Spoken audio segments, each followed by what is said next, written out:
There's no better way to celebrate the life of the Reverend Dr. Martin Luther King Jr. than with a day of community service.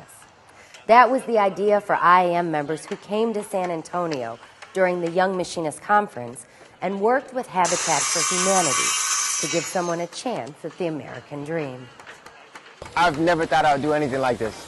This is something I'd like to do. So the first chance I heard they was talking about helping out the community, I wanted to jump on it. So you look around and, you know, it's hard to even express it in words, you know, it really is. I think it's really about inspiring people, and things like this really do. No matter their age, Machinist members know this is much more than just wood and nails. This is the start of something great. Hope for the future and generations to come.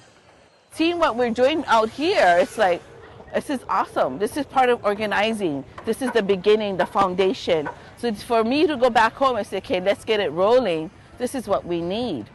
It brought out a desire in many to bring home that drive, and in some cases, those unearthed talents to share with the world. Yes! Wait, my husband's going to be proud. I never touched a tool yet. So this is like awesome. But after the hammers were put away and the paint was dry, the IAM's international president, Tom Buffenbarger, applauded the Young Machinists' efforts during a conference that focused on their generation and the roles they will take on as emerging leaders in the labor movement. We do it because we're Machinist Union members and we live up to that motto of ours. And it's a signal to the rest of the world that we have very generous members who, because of their union, has enabled them to find their way through the American dream. Taking cues from those who paved the way before them, these young leaders are ready and willing to fight the good fight and let their voices be heard. IAM! IAM! And they showed that by putting their words into action. Walking in the steps of MLK just days later to honor his legacy and solidify their resolve to pave the way for future generations and take the reins of social activism.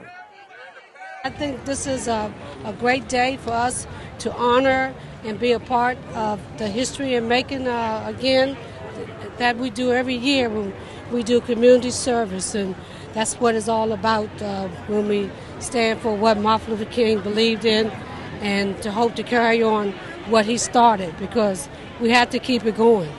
For some, this wasn't the first time they marched. It's needed. It was needed in '63 back when he was marching, and it's still needed. His words still resonate and are necessary, you know, to get that word out, that message out to the young folks. But for the first-timers, it was an experience to relive the past and secure the future, and strengthen their resolve to make a difference. I think it absolutely makes a difference, and there's a lot of reasons for that. One, I think for the active members itself, it re-engages them, re-inspires them, and being a union member is a very difficult process, especially an active one. So sometimes you need to regain your focus. I said it helps you to remember, you know, what's exciting about what we do and what's important about what we do and why it's important. And all those things come from hearing the testimonies and the feelings and the love that other people have for our union and what we do.